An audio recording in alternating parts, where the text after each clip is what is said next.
আমার নাম ইব্রাহিম ধনু সর্দার। আমি এটা মাছের একটা প্রজেক্ট করছিলাম। এখন থেকে 4 মাস আগে এটা আরেকজনের লিজ আসছিল, ওইখান থেকে আমি 1,70,000 টাকা দিয়ে এই প্রজেক্টটা আবার এটা করে নিছি, পরিবর্তন করে নিছি।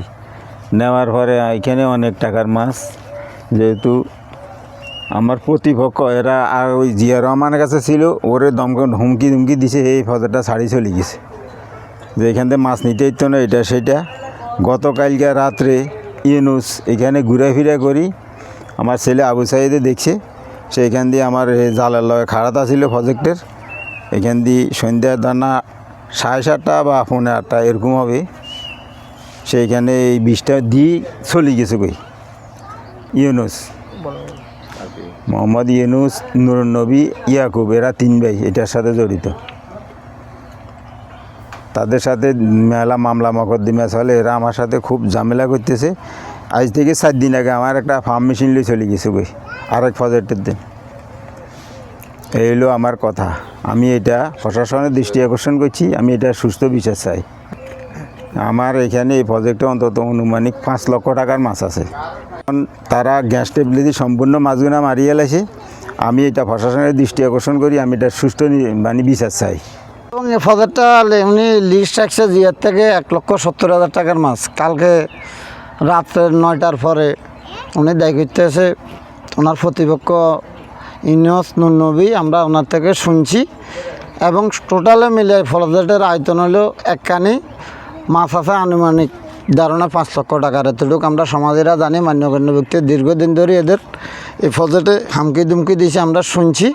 এই প্রজেক্টের মাছটা যেতে এতটুকু আমরা জানি। আসলে দীর্ঘদিন সময়তে ধনু সর্দারের প্রজেক্টটা লিজ দিয়েছিল জিয়া রহমান থেকে। জিয়া রহমান যখন প্রজেক্টটা করার পরে ওনার সাথে একটা পক্ষের সাথে ওনার সাথে বেজাল চলার কারণে নিয়ে জিয়া প্রজেক্টটা ছাড়ে দিছে। ছাড়ে দেওয়ার মাঝে 1,70,000 টাকা জিয়ার দেওয়া হরে জিয়া চলে গেছে। যাওয়ার পরে দুর্বৃত্তরা কারা করছে আমরা দেখিনি, শুনছি এরই পরে। এই যে মিনবন্ধুরে এক ঘটনা ঘটছে, মাছটারে 20 টেলবিট মারি মাছটা ওনার মারি ফেলাইছে।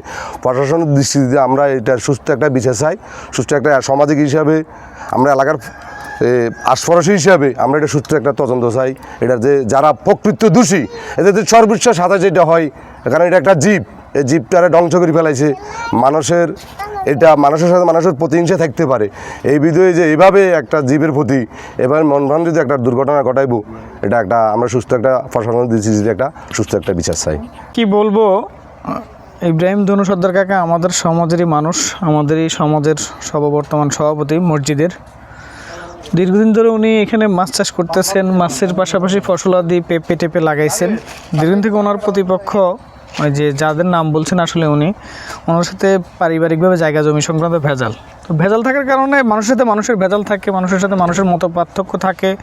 কিন্তু উনি অনেকগুলো টাকা খরচ করে এখানে একটা মাছের প্রজেক্ট করছেন, এটা দেশেরও উন্নয়ন। কিন্তু সূত্রতাবশত যারা এই যে মাছগুলোকে নিরীহ অবলা প্রাণী বলবো, কেননা এটা একটা দেশের সম্পদ, রাষ্ট্রীয় সম্পদ, শুধু যে ওনার ব্যক্তিগত মালিকানা সম্পদ তা না। এই সম্পদগুলোকে এভাবে বিষ প্রয়োগের মাধ্যমে রাতের আধারে মেরে দেশের সম্পদ এবং ব্যক্তি ক্ষতিগ্রস্ত করাকে এটা সমাজের, আমিও মানুষ হিসেবে খুবই জঘন্য এবং অমানবিক বলে মনে করি। আমরা চরআবদা সুবর্ণচর উপজেলা চরজব্বর থানার ওসি মহোদয় সহ আইন প্রশাসন সহ নেতৃস্থানীয় যারাই আছেন তাদের কাছে এটার জন্য সুন্দর একটা এলাকাবাসীর পক্ষ থেকে সুবিচার আশা করি, যাতে এই ঘটনাগুলো আর না ঘটে এবং এলাকার মধ্যে এই যে বিশৃঙ্খল অবস্থান যারা তৈরি করতেছে, এভাবে শত্রুতা করে মানুষের ক্ষতি করতেছে, তাদেরকে আইনের আশ্রয়ে আইনের হাতে যাতে আইনের সাথে সুষ্ঠু বিচার হয়, এই আশা করি।